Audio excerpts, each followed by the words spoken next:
All right, welcome everybody. Welcome. As you're coming into the live stream, we'll give a few minutes to for people to come in, and I'm gonna mute myself because I'm hearing a delay. I'm not sure where it's coming from.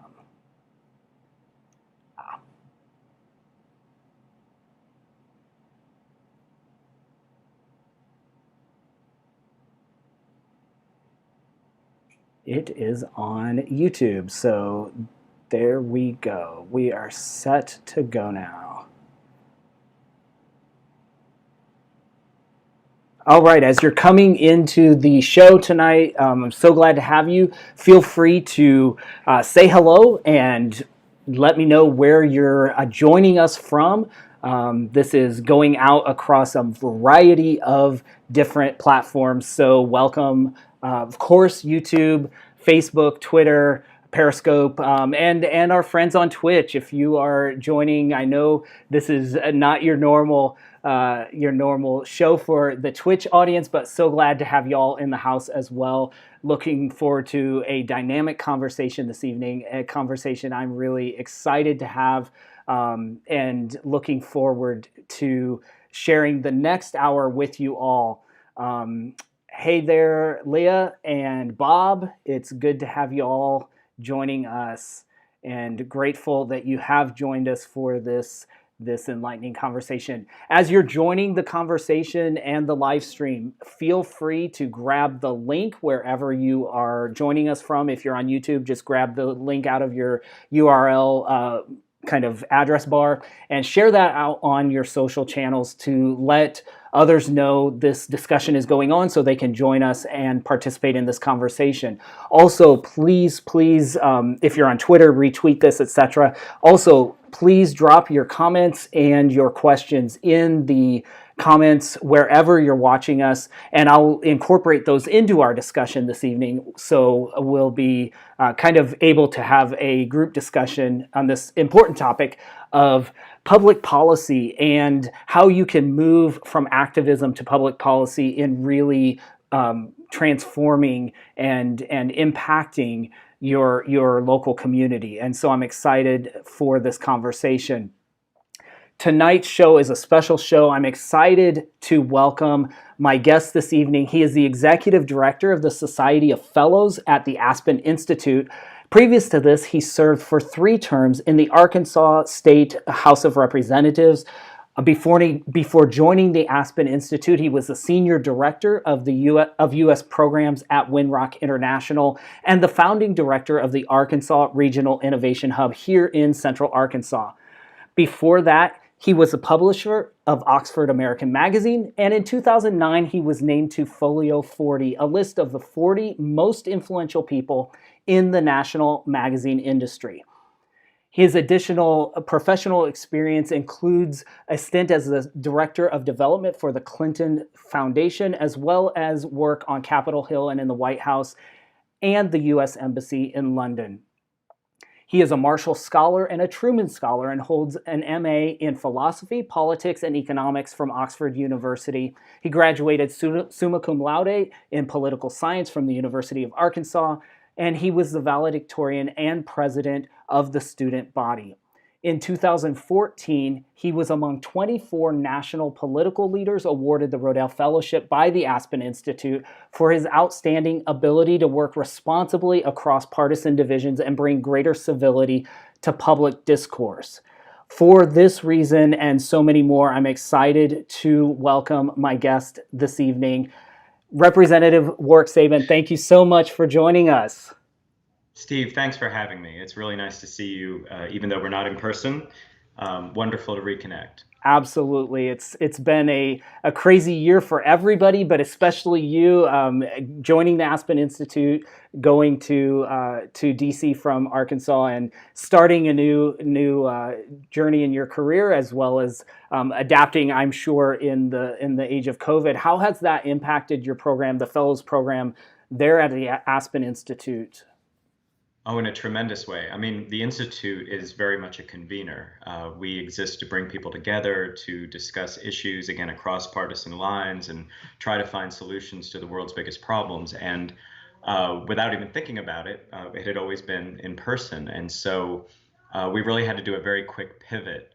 And we did that. I mean, in March, my program went all digital. We've been hosting, all kinds of really interesting conversations through the Aspen Institute's platforms, and I think everybody's kind of having to adapt to this new world, and in many ways, it's become more inclusive. I mean, I'll say that because it was always limiting to some degree to bring people together, and even though we were doing events all over the country. Only the people in those locations could participate. Now it's, I think, much more small d democratic. People can jump in from all over and be participants. And, I think it's, again, in a lot of ways, accelerating the transformation that was already going to happen. See that, I think we see that through in business as well. A lot of businesses having to transform the way they do business, and obviously nonprofits as well.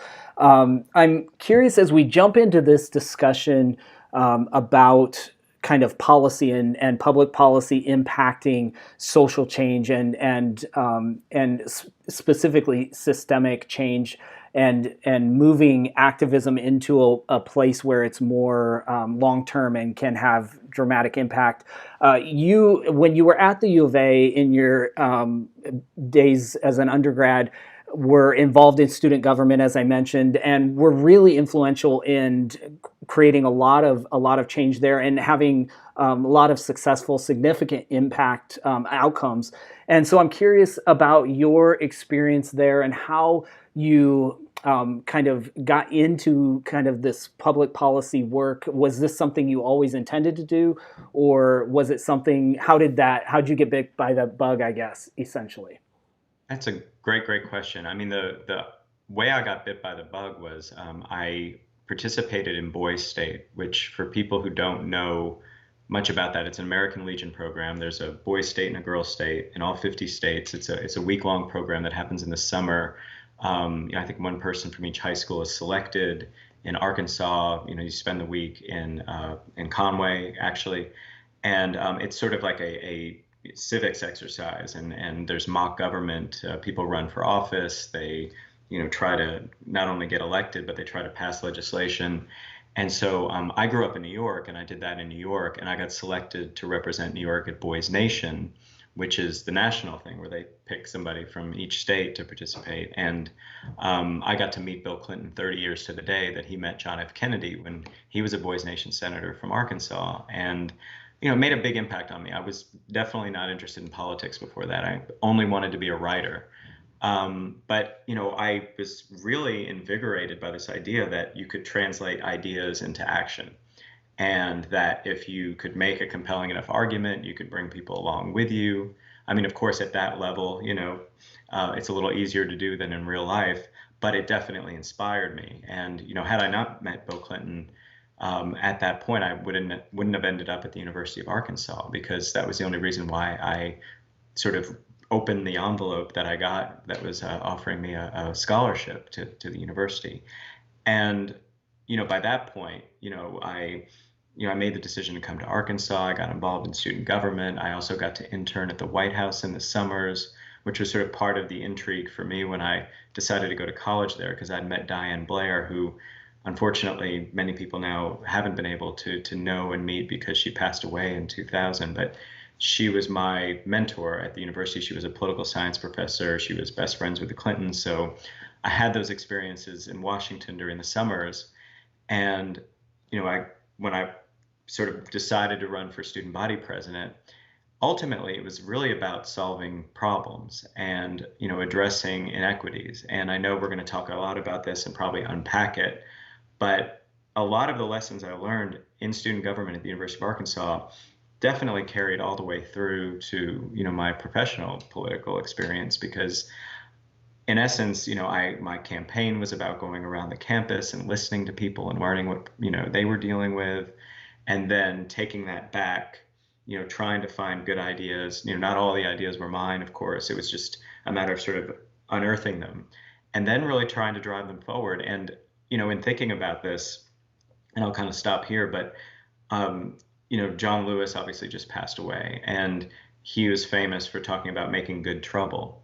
And, I look back at certainly that and other things that I've done in my public service career as, I was really making good trouble. I was definitely getting under the skin of the university administration and making some people uncomfortable with things that I wanted to do, which I'm sure we'll talk about.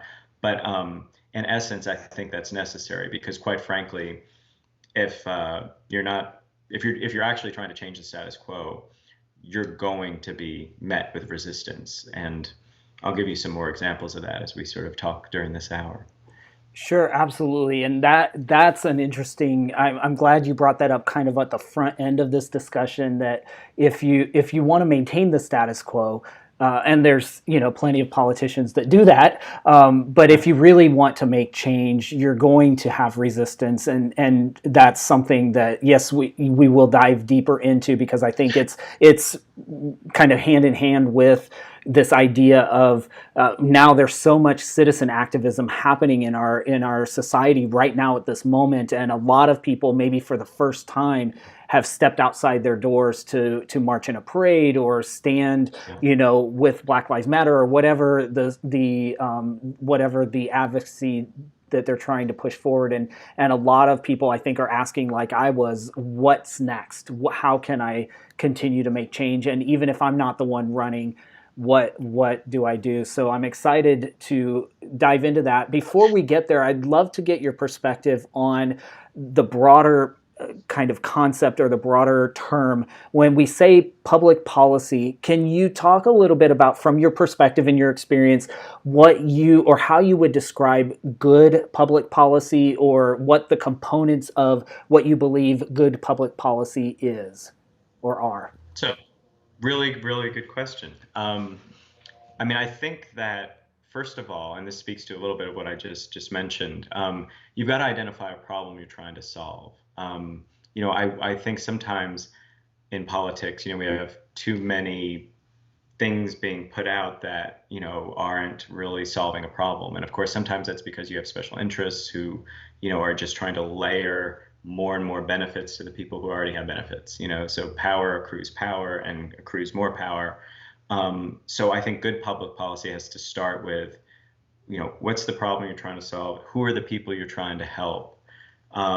Then I think it, kind of probably moves the next step into do the least amount of harm, because kind of like a doctor, in the Hippocratic Oath, first you must do no harm.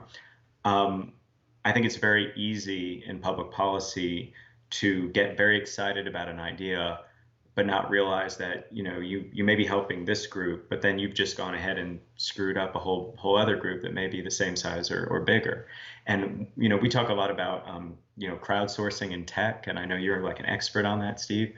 I always said when I was in the legislature in Arkansas that the best crowdsourcing exercise was introducing a bill, because I in particular, I would do a lot of research. I talked to a lot of people to the point where, when I got that bill ready, I thought it was perfect. I thought it was fantastic. Of course, everybody's going to love it.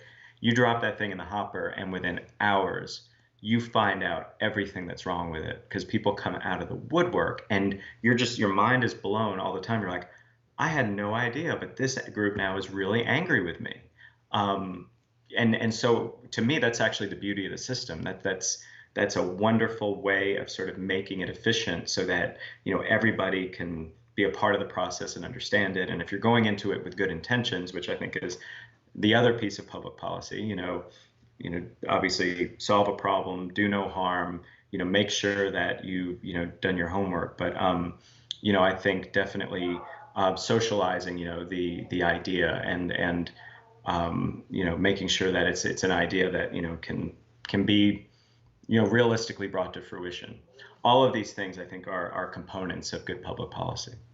And I think you mentioned I kind of hang out in the more tech startup world, or have in the past, and teach entrepreneurship now. And so this idea of kind of what we call it customer discovery, but where you go out and put an idea into the market. It's really when you go into a legislative process, and introducing a bill, it's almost more, in a way, I would imagine it's almost more cutthroat though, because everybody is going to, there's nobody going to hold back from what they think of your ideas or your bill, and so the holes or the weaknesses are going to be pointed out very quickly and bubble up to the surface. Which, to your point, when you're able to work in that environment effectively, and not take things personally, but understand that's part of the process, can be really effective and powerful. And so I want to kind of dive more into that process and discuss some of the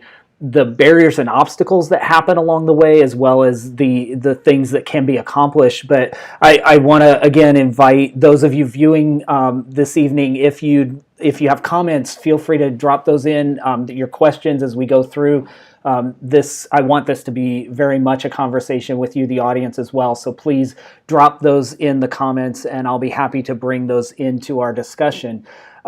So when you talk about starting kind of a legislative process, and specifically that was the majority of your experience as far as public policy, when you come up, you have a bill you want to introduce, and you're going to introduce this into the legislature, you were clearly recognized nationally as someone who could get the job done. I think the term was responsibly, across party lines and in a partisan, nonpartisan way.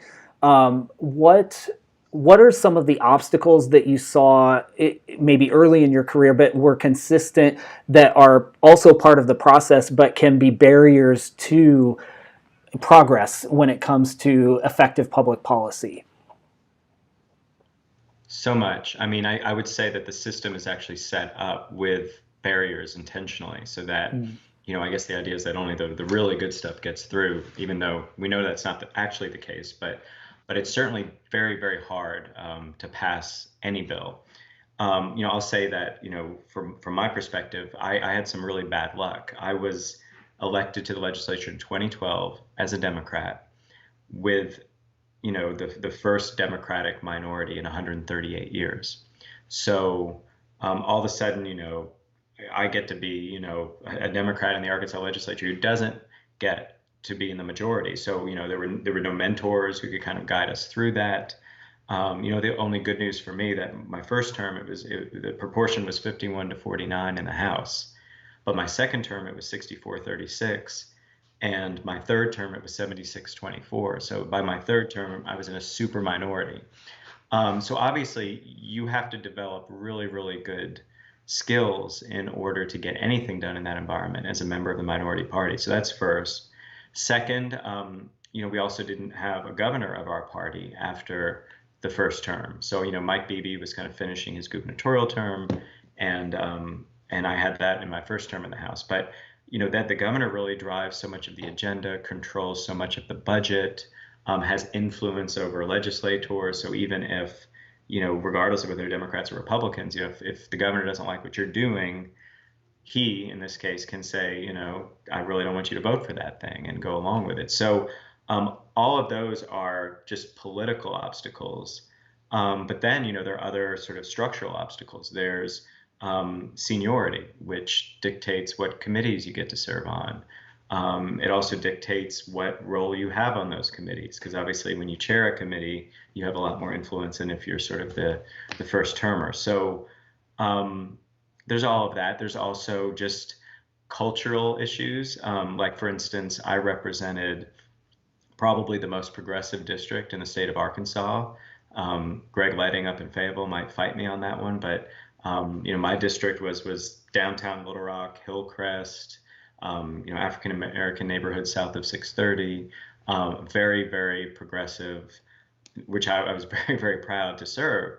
But obviously, when you're an outlier in the legislature and working with, a lot of people who are more conservative and from rural areas, that's also difficult. So, I kind of felt a little bit like, David against Goliath. But the good news is, I actually was able to pass quite a bit of significant legislation.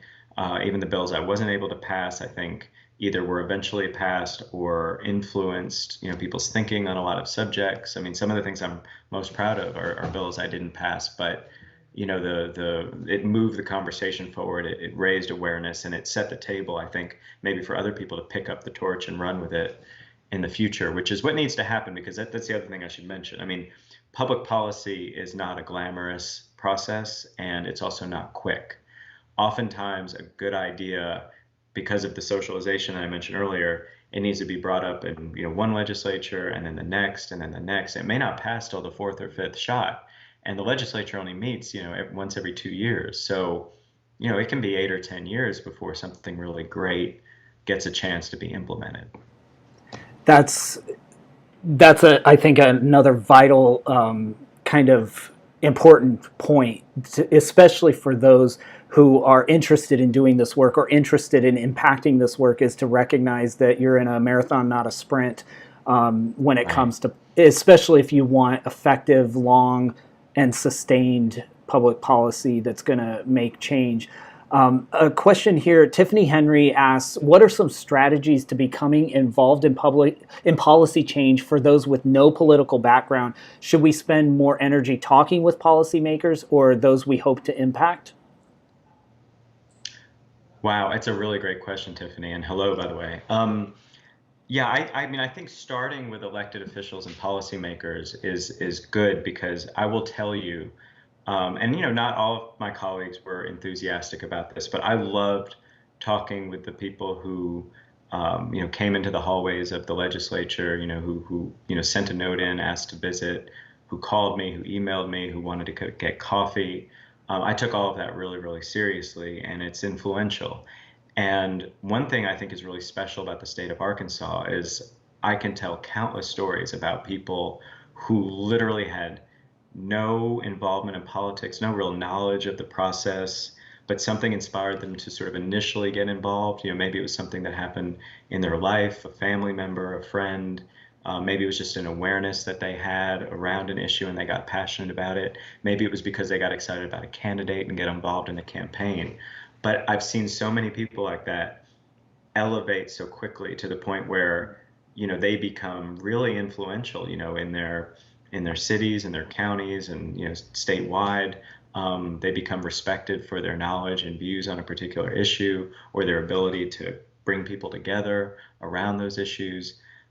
So it doesn't take much. It actually really just takes a lot of energy, perseverance, passion, the willingness to sort of learn up on things. I think humility is important. But, in a way, the other side of the question Tiffany asked is, getting involved with the people you want to serve. I think a lot of times, if you just want to get involved in politics, then you're going to fail, because it's going to come off as, artificial as that sort of concept is. I think, public policy is about issues. It's about people, and that's where you need to start and begin. So you obviously influence policy by working with policymakers, but there are other ways to get involved in making change on issues besides government, besides the legislative process.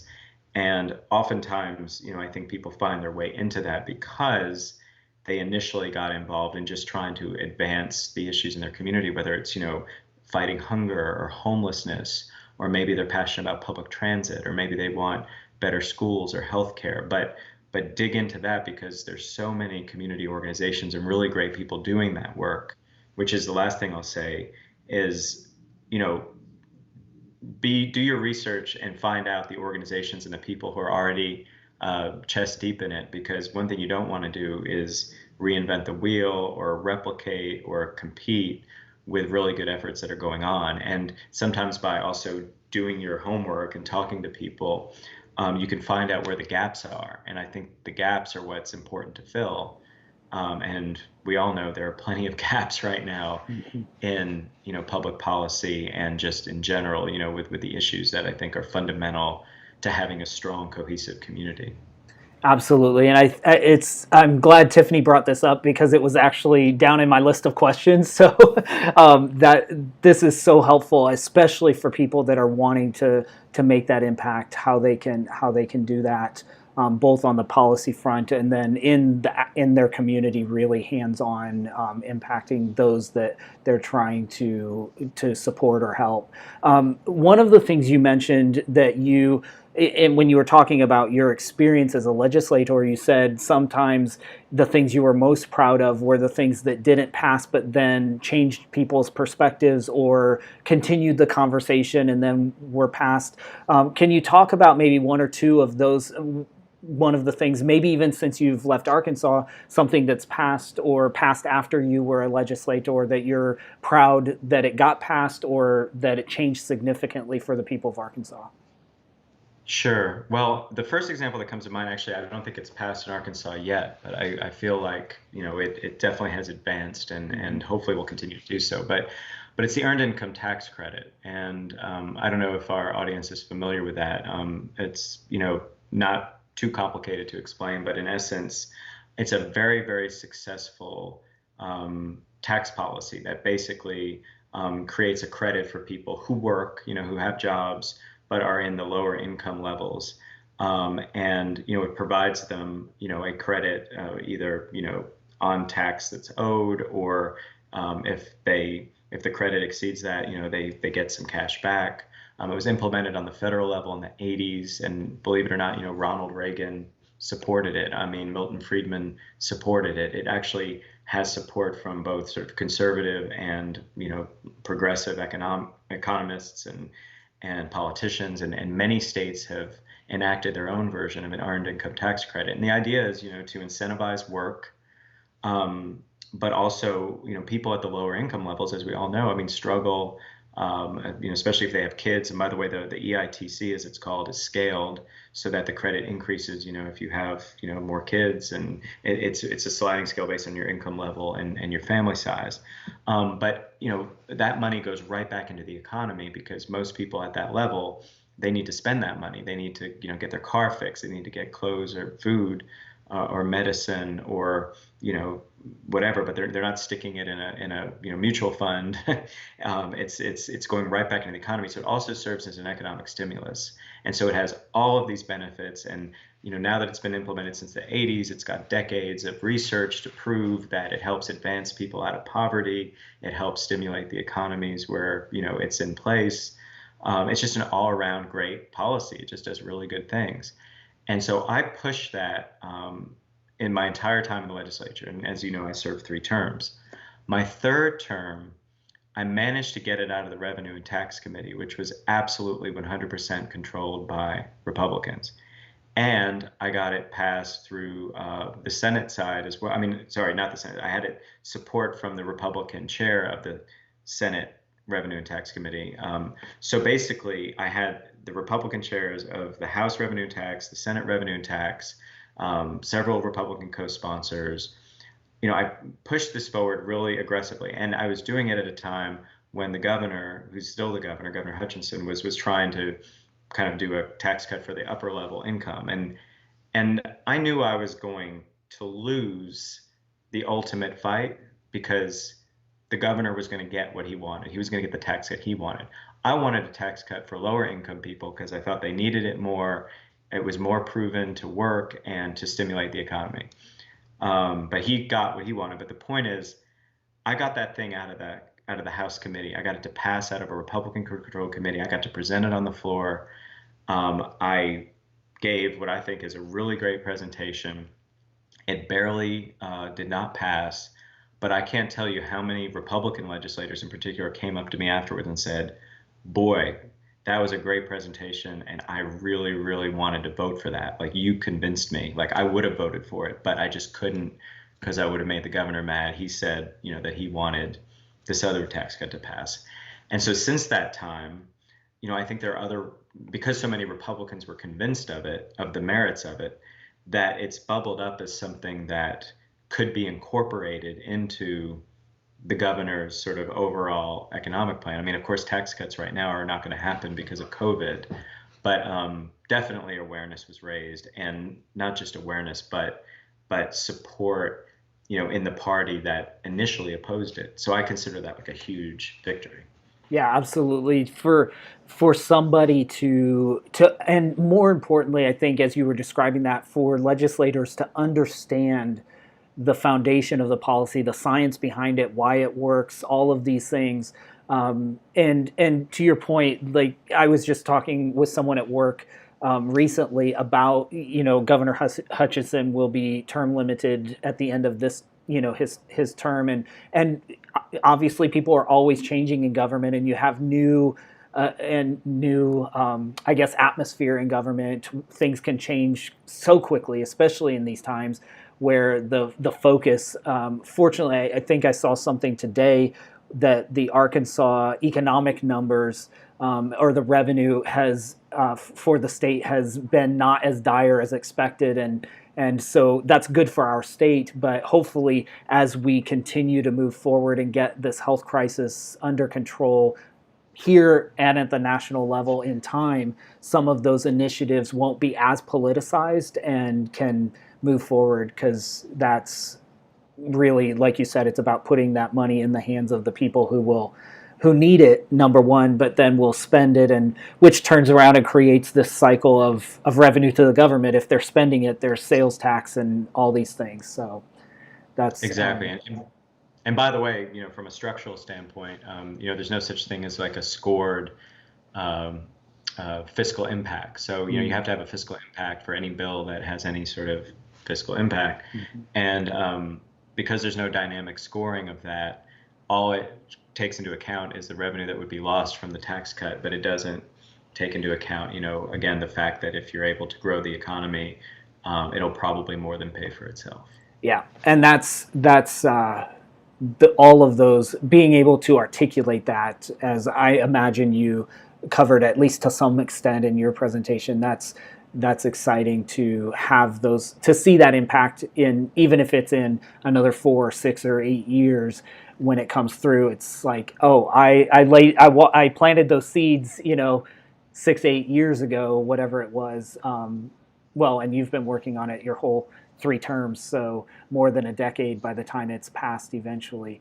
I'm curious. You've mentioned several times this process of introducing policy or introducing a bill and then working through. And you've mentioned some of the obstacles that come up that are institutional, that are built into the process. Some that are political.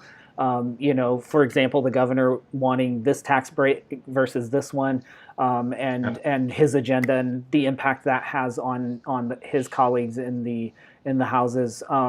What are some of the ways that you found, coming in as this brand new representative, all of a sudden handed this minority position, and then that is more and more dire from a political standpoint, very dramatic by the time you left the legislature, as this small minority?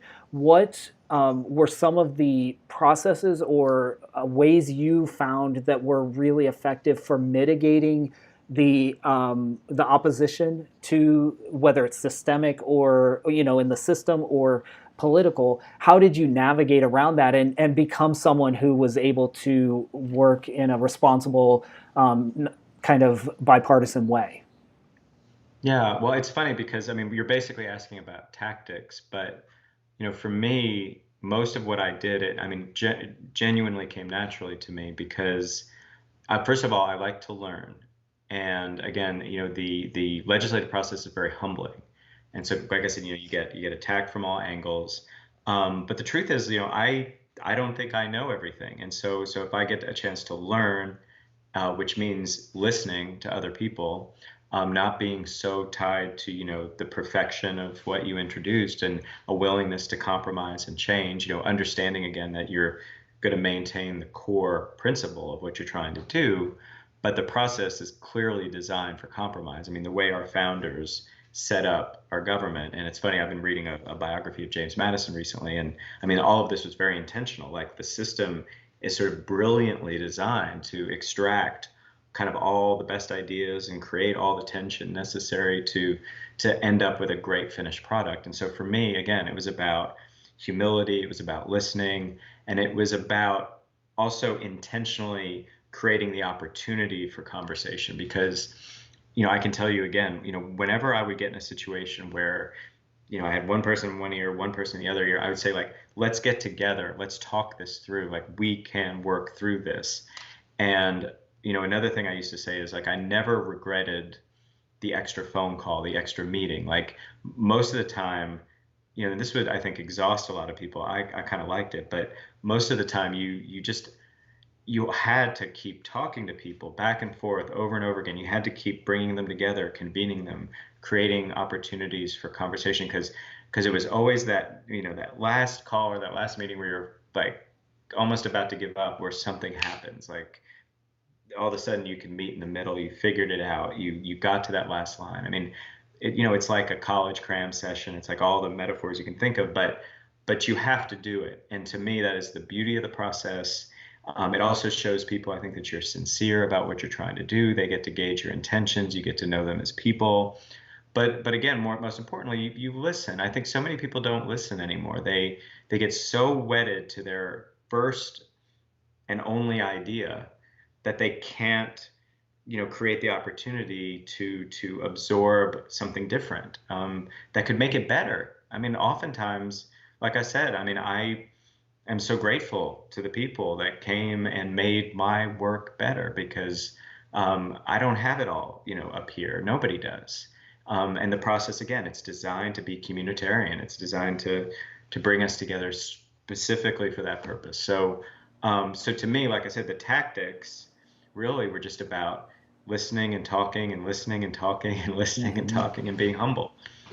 Yeah, and as you were describing that, I imagined, I always said, oh, I wouldn't do politics, but as you were describing the process, like, there's got to be almost nothing better than that feeling when you've been having a long, protracted discussion, especially if it's been contrarian and a little bit of conflict, and you come to that place where so and so says, you know what, I could do this, or I could sell it this way, or this would, I could support this. And then when they fall into place, I can't imagine what that feeling must be like when you're able to pull those things together. Well, and again, you build trust, and you create allies that again, can kind of vouch for you in the future. Again, I think if somebody gets to take the measure of your character, and they get to see if you keep your word, and if you're genuine, and if you're really serious about the goal versus just getting the attention or the credit or something like that. And once people do that, all of a sudden, this is cumulative, because if you do something good your first term, in your second term, that person you worked with, all of a sudden has your back. They can go into the Republican caucus and go, I worked with Warwick on a bill last session. He's not lying here. He's definitely, got this thing going. And I think, I don't know. I mean, I think our process right now is so screwed up because of special interests, because of the money in politics, because of things like gerrymandering that create districts that, really make the extremes of one party or the other kind of control everything about who gets elected, and they can punish people simply for compromising. But those things, I think, can be fixed if we ever had, sort of the wherewithal as a country to pass the reforms necessary to fix them. But ultimately, I think people want to see us get things done. And the only way to get things done in the system we have is to compromise.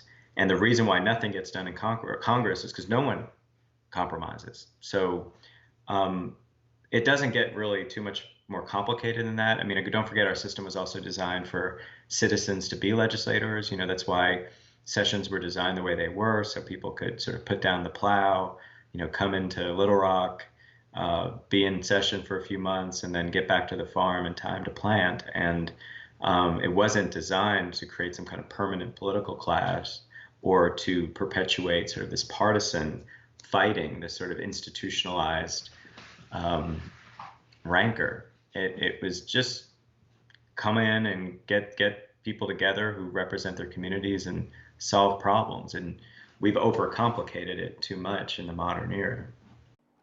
And one of the things that you mentioned You mentioned the citizen legislator, and also you talked about how sometimes people would come into the halls of the Capitol and you'd meet them, and sometimes they weren't very involved in politics, and I imagine there are some that are there all the time. But can you talk a little bit about the process of your policy perspective as a legislator, how that's influenced by the constituent, and maybe an example of a time or a few examples of times where your policy perspective or the way you approached a specific issue was really impacted by that person being there, expressing their concern or their perspective, and how that impacted you as a legislator in doing your job. That's a great question. So I smiled when you're asking that because it reminded me of sort of political science 101. There's the whole delegate versus trustee formulation, where if you're a delegate or if you act as a delegate, then all you're doing is carrying the opinions and the positions of the constituents you're representing, and you're just a vessel for that. If you're a trustee, then your constituents are basically trusting you to make the decisions for them. They're not telling you how to vote, on anything. They're sending you up there to do it. Now, no one is 100% of the time a delegate or 100% of the time a trustee. Every representative is a combination of the two. Sometimes you're doing exactly what your constituents want you to, and sometimes you are saying, hey, wait a second, I know better, for whatever reason. And so I'm going to do this either instead or in place of or whatever. So when you ask that question, it's actually kind of hard to search for something where it was a constituent who, 100% sort of influenced me, because oftentimes, I share the same exact opinions as my constituents. So when you see the moms demand action, in the red T-shirts in the hallways, and they did such an outstanding job of advocacy. They didn't have to twist my arm too much. I was kind of on their side. I think some of the education issues were a lot harder. And I know, that's your field, Steve, but, people who, support, for instance, charter schools versus, hate them and don't want anything to happen. I served on the House Education Committee. So we were in the middle of, all of those pitched battles, and I found that to be one of the most interesting and educational experiences of my life, because those are such important issues. Nothing is more fundamental than educating young people, and it's obviously a critical part of state government. We had a very important Supreme Court case to underline that. But I don't know. I'm kind of evading your question because I can't think of the perfect example of when a constituent really kind of just well, there was one thing. I remember when Walmart wanted to sell alcohol, and then all of the local liquor store owners didn't want that to happen. And that was a really tough one because initially, I'm, kind of a free market guy. But, it turned out that the local folks really made a very, very strong case, I think, in terms of, the fundamentals of, because, you can't protect one business over the other, obviously. But I recall voting, with my constituents on that one. They convinced me. I spent a lot of time talking and thinking on that issue. So it wasn't, just purely abstract. So there, I came up with one. No, and I love those examples because it's so.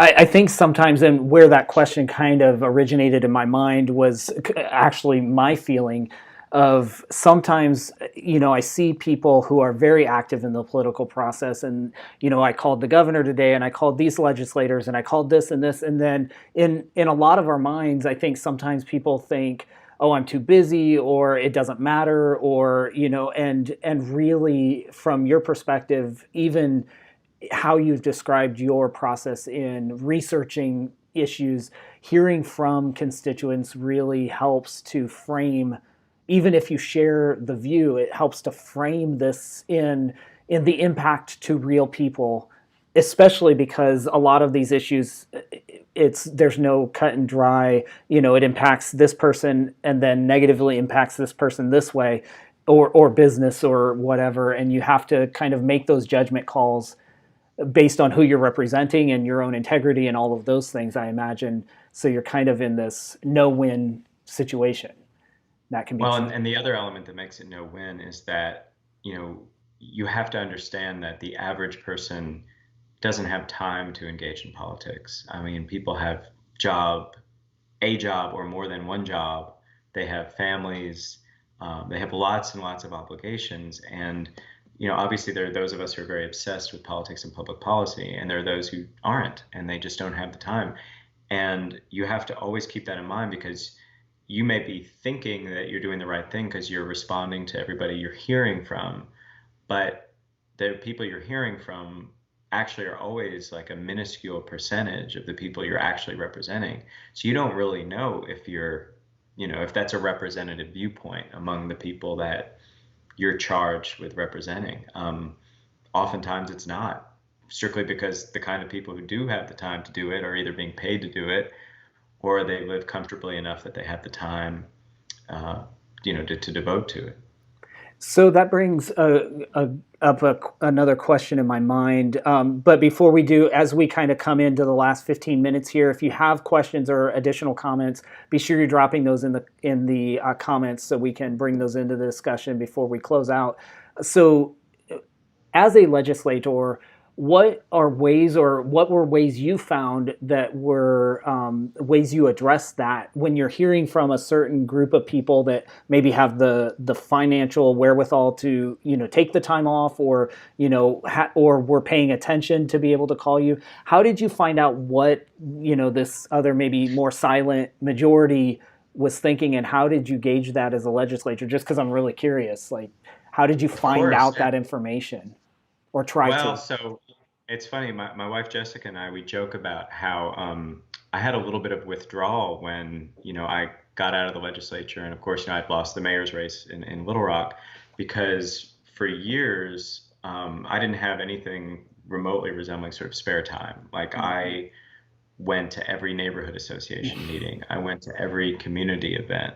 I went to every rally. I went to every farmer's market that I could. I mean, anywhere where I could kind of see people. And I think it's really, really important. And when Jessica and I were at the Black Lives Matter, one of the early sort of marches in Washington, and I kind of turned to her because we were kind of walking down the street and saw all the people walking around. I'm like, wow, I hadn't done this in a little while, because in Arkansas I went to like everything. I mean, I don't know if people know this, but I mean, there was basically like a rally every weekend. I remember we stood up for science, we stood up for the environment, we stood up for women, and I wanted to be at every one of them because I think it's important to be seen.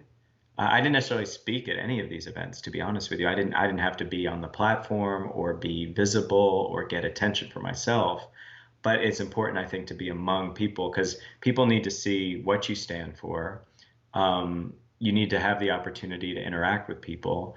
Some of the most important information you get, per your question, is, over a cup of coffee, or on the street or at the supermarket. And I think it's important for people to see their elected representatives and know that they have access to them. And so that was just really important to me. So I spent all of my time, to probably, slightly the detriment of my marriage. Although if anyone understands, it's Jessica, because she loves politics too. But, I was always coming home late in the evenings and spending weekends, doing all kinds of stuff. But I don't know another way to do it.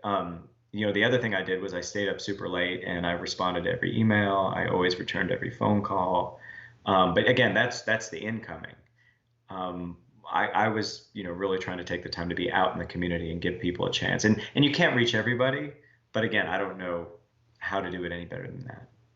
Yeah, and I think when you were describing how y'all had gone to the march in Washington, I said it was probably a little bit kind of strange to be doing this kind of as a family, like out in Yeah. as a private citizen.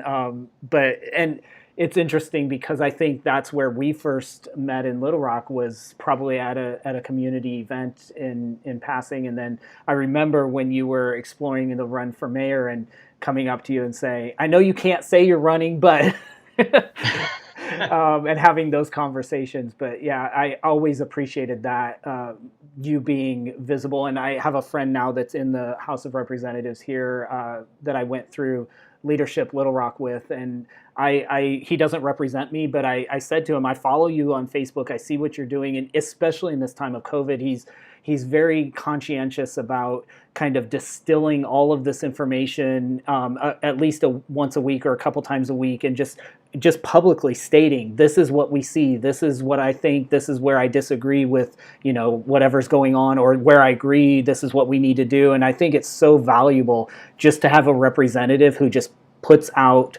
what they believe and says, this is my thinking on it. And I think if we had more people who approached the policy process that way, it would be, or the representative process of legislating would be valuable. But I also understand the attacks that then start coming whenever you put anything out publicly.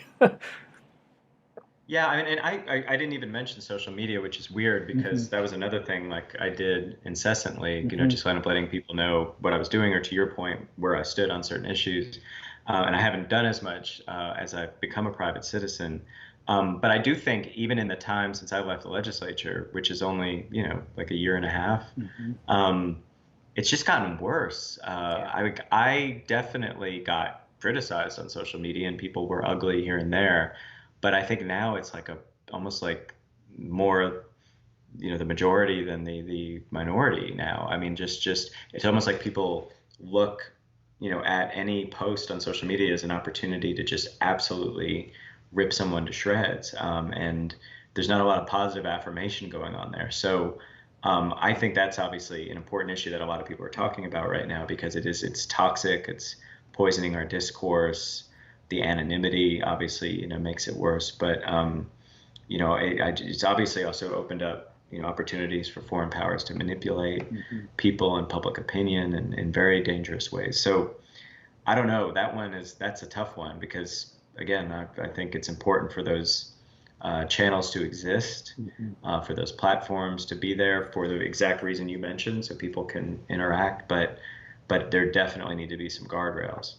Yeah, it can get off the rails. I had to disconnect from Twitter for a while because I'm like, that's just a whole lot of dysfunction that I can't handle with a global pandemic as well. So one of the questions popped up. Tiffany asked a follow-up question. She said, thanks for sharing best practices for policy engagement and convening. Is there a worst practice you can share, or something that we should avoid in engaging in policy discussion or trying to influence policy? Yeah, I mean, I would say it's probably the opposite of a lot of the things that I've talked about, in the sense that there are people who kind of run into the process guns blazing. They haven't done their homework, they haven't done their research, they haven't looked to see who else has been working on the issue. So they come into it saying, I'm here, listen to me, I figured it out. You're an idiot if you don't do this. And they create, they have an antagonizing posture from the get-go. It's sort of like, do what I say or I will, defeat you or say bad things about you or whatever it is. And that's just not a way to constructively get anything done. Because I mean, speaking back to, my previous examples about like working within the legislature, I mean, it's amazing what happens when people feel like they have a stake in the process, because you've given them that stake by collaborating with them, by recognizing them as a partner, by not trying to take all the credit, by listening to their ideas, by incorporating their ideas. All of a sudden, like I said earlier, you have sort of an ally for life, and that person exponentially increases your support, because if you're able to bring somebody else in, they're all of a sudden incentivized to get other people to support it too. So it's like, you can get so much more done by, again, approaching people in a way that you'd want to be approached, as opposed to, really trying to come in as, my way or the highway, guns blazing, I'm going to beat you. I think people who are into politics, for that reason, or approach politics in that way, I just don't have a whole lot of respect for them. They treat it like a game that needs to be won, as opposed to a process that's supposed to benefit the greatest number of people. And by virtue of that, it's got to address that kind of broad range of concerns. I mean, we have a very diverse population, no matter where you live. and there's not a one-size-fits-all solution to anything. So you got to listen, and you got to really try to create the most inclusive policies that you can. Yeah, I think that's such an important point, and really, in as much as possible, separating the politics from the governing and the policy making, understanding that's part of it. It influences it, but it's not the sole lens by which you look through policy. Kind of a final question to wrap up this discussion.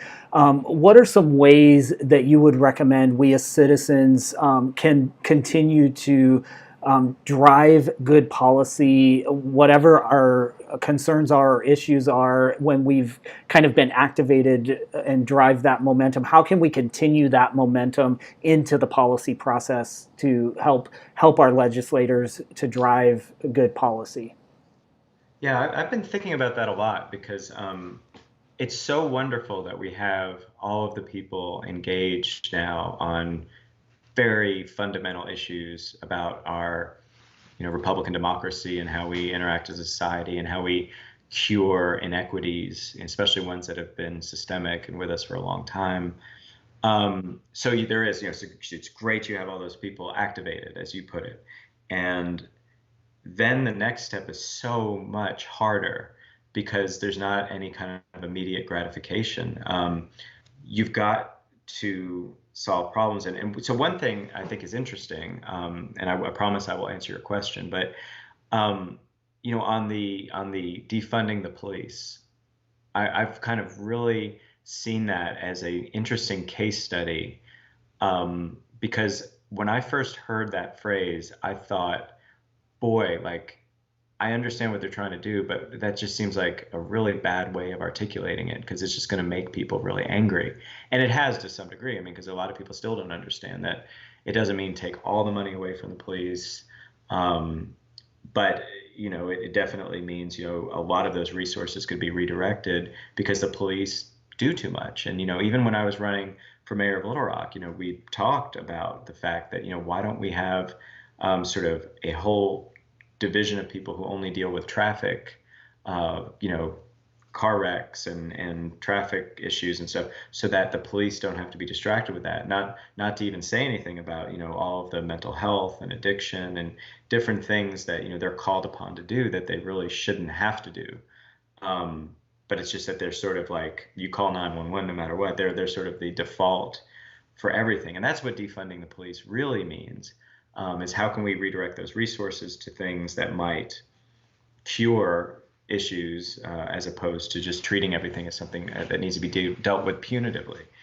But as a case study, it is interesting because the simple fact that I'm explaining this now means it's worked to some degree. Obviously, it got people's attention, which they will say that was the point. We wanted to get people's attention. But again, the hard part is, whether it's defunding the police or other issues that are raised in the wake of COVID and the killing of George Floyd and police brutality and healthcare, you name it. We've got lots of issues to deal with in this country. Climate change. How do you translate all of that passion into policies that not only are smart, but that can actually pass, that can get sort of broader consensus? And to me, that's the hard work, and it is how you talk about issues, as you heard me say. I think, when people understand more about what defunding the police actually means, I think there's a way to bring more people on. It's interesting. There's been a bipartisan consensus recently around criminal justice reform.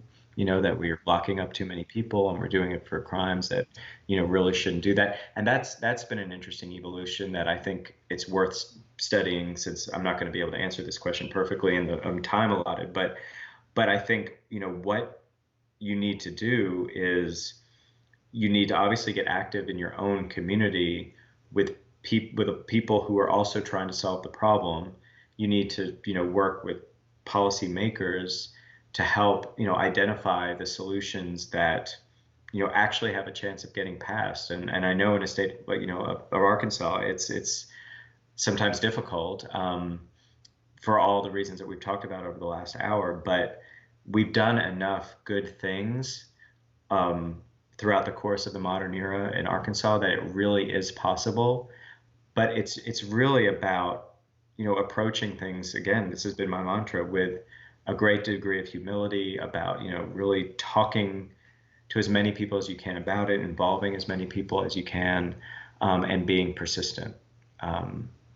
That's the only way to get things done. There's no magic trick. Yeah, and I think we've kind of wrapped to where we started, that this is a marathon, Yeah. not a sprint, and Right. it's so important to continue to push for those things that are important. I want to thank you so much for your time this evening. It's been an engaging conversation that I've really enjoyed your perspective on, and really helps me personally, but I hope the audience as well have some perspective on the process and how we can be more active, especially in our local communities, to make change. I do want to let everybody know that in 2 weeks we will be having another discussion. Several weeks ago, I had a discussion with Dr. Angie Maxwell at the University of Arkansas. She is a researcher there and wrote The Long Southern Strategy. If you haven't seen that discussion, it's on my YouTube channel in the playlist for the REFRAME show. You can catch that. It was a dynamic discussion where we talked about the 3 pillars of the Southern strategy that she identified, and that is white supremacy, patriarchy, and Christian nationalism. Now, during the time of that discussion, in that hour we had allotted, we didn't get a chance to talk specifically or deep dive into Christian nationalism. So in 2 weeks, on August 13th at 7 p.m. Central Time, I'm going to be having that very discussion with author Joel Gosa. Joel is the author of America's Unholy Ghosts, The Racist Roots of Faith and Politics, and we'll be discussing how the Christian religion specifically has been maligned and manipulated to as a tool of oppression from sometimes the foundations of our nation. It's an uncomfortable conversation. It's a difficult conversation for many of us, but it is, I believe, an essential conversation. So I hope you'll put that on your calendar. You can go to YouTube right now and set a reminder for that event. And then as we go into the spring or into the fall, we'll have additional conversations. I do want to thank you all again for joining us. I want to say a very sincere thank you again to Warwick for joining me. I appreciate your time and all the things you've done for our state that has made a real impact and made lives better for all of us. It's appreciated, and I appreciate your time this evening. Thanks so much, Steve. It was a very quick hour, so Yeah. I had a lot of fun. Me too. Take care, everybody. We'll see you next time. Thanks. Okay.